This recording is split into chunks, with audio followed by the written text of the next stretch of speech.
Hi, everybody. Welcome to this week's legislative summary. I'm Matt Greller, CEO at AIM, filling in for Jennifer Simmons this week, who is out. You've got the B team with you, but we'll try to trudge our way through what's happening here in the Indiana General Assembly. We're nearing the end. There's a light at the end of the tunnel. The last few weeks are pretty critical from a timing perspective.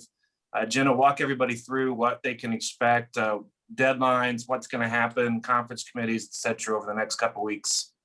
Yeah, so last Thursday, yesterday, was the deadline for bills to get out of committee. So there are no more normal committees for the session. And then we have the second reading deadline on Monday and the third reading deadline on Tuesday, meaning conference committees are really going to start to pick up full steam ahead. Some of them have already been scheduled. So this week, Senate Bill 332, a bill we care about dealing with public notices, already had its conference committee. And it's the bill that allows local units of government to publish second or third notices on a website. They still have to publish a first notice in a newspaper, but it's a step in the right direction toward kind of modernizing how we get public notices out there. So again, we expect conference committees to really pick up. There's several issues I know Lindsay will talk about still out there that we'll be tracking and keeping you all updated on. And then in terms of sine die, as you'll recall, it was initially slated for April 28th. Both the Senate and the House indicated that they'd move it up to April 21st. And yesterday we saw that in the Senate budget, the Senate has put a provision in the budget to move the official sine die date to November 15th. And then they would just recess in an effort to deal with the redistricting. We haven't heard if this is something the House has agreed to, but we'll continue to keep you posted on, when the session is officially going to end. If it actually ends, right? Yeah. So, during conference committee, I always like to talk about it. It's sort of a weird process for a lot of folks that don't understand maybe what it actually is. So maybe Jenna, we have a conferees, 4 conferees per bill, right? So you have one meeting in public, they discuss it a little bit, and then they go into recess. And that's where we often talk about where the negotiations happen, sometimes behind closed doors. It's really difficult to track. So that it'll be really important, I would say, if we reach out to you to contact a legislator over the next couple of months, that likely means they're negotiating the final pieces of a bill. So keep your eyes and ears on your email, your text messages. That'll be really key over the next couple of weeks. All right. One of the things, obviously, that'll dominate the next 10 or 11 days left of session is the budget. Campbell, you're our budget guru. I'm sure you've read every word of it already. What are some of the key points in there that we will be tracking our cities and towns to be most interested in? So like Jenna mentioned, on Thursday was the last day for committees, and so they also presented the Senate version of the budget on their last committee hearing of appropriations. It included a lot of the things that we were still tracking from the House in roughly the same form. So there's still the money for broadband.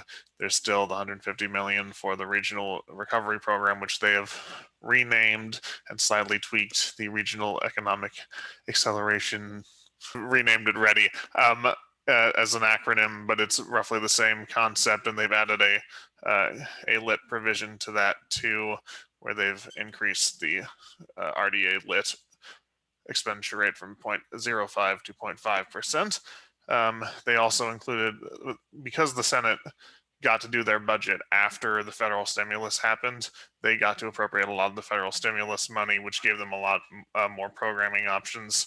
And one of the things they added that's going to be of great interest to our members is they're putting $100 million more into their revolving loan program for water infrastructure to deal with the outstanding liabilities that are already in that program. And they're also putting another $60 million in more grants for water and infrastructure at the local level. So those are some of the bigger items that they changed. And of course, they still included the law enforcement training grants and the body cam grants that the House included. In recent memory, this budget contains some really positive things for cities and towns. I think that's something to keep your eye on. It's also a place where things can end up at the last minute that aren't necessarily so good. So that'll be a key point of what we're watching over the next few weeks. Lindsay, we've talked a lot about the timing and what folks can expect in the next 10 days to 2 weeks. What are the key issues that AIM will be tracking and will be watching most closely? Yeah, well, you already mentioned the budget. That's kind of the easiest catch-all place for any language to be inserted in throughout the process. So obviously we'll try to stay close to some of the negotiations happening with the budget, but there are also several other issues out there that technically has language alive, although the bill itself didn't receive a hearing or didn't move through the process. As you kind of talked a little bit about earlier, conference committee is a murky process at times. Anytime language has passed one house at any point in time in session, that language is still considered alive and can be inserted into a germane bill through the conference committee process. So oftentimes legislators are negotiating with their colleagues if there's a bill that deals with the same sorts of subject matters to try to get their priority language into other bills. So one of those issues we know that we're probably going to have to be chasing down to the end is the eminent domain language that we've talked quite a bit about this session that requires county commissioner approval anytime a city or town is using eminent domain outside of their boundaries. Most commonly, this would be for utility projects or utility easements. So that language actually is currently in a Senate bill that the House inserted into Senate Bill 409. I suspect that it doesn't meet the Senate's germaneness rules, so it's going to have to come out of that bill by rule alone. But the Senate author of that bill wants the language to come out also. So it's very likely going to be removed from Senate Bill 409, but that does still leave it eligible to go elsewhere. Of course, we're analyzing bills to see where it might possibly fit by rule and making sure that we're just tracking that down to the end. There's also the business personal property tax language that is still alive as it passed the House.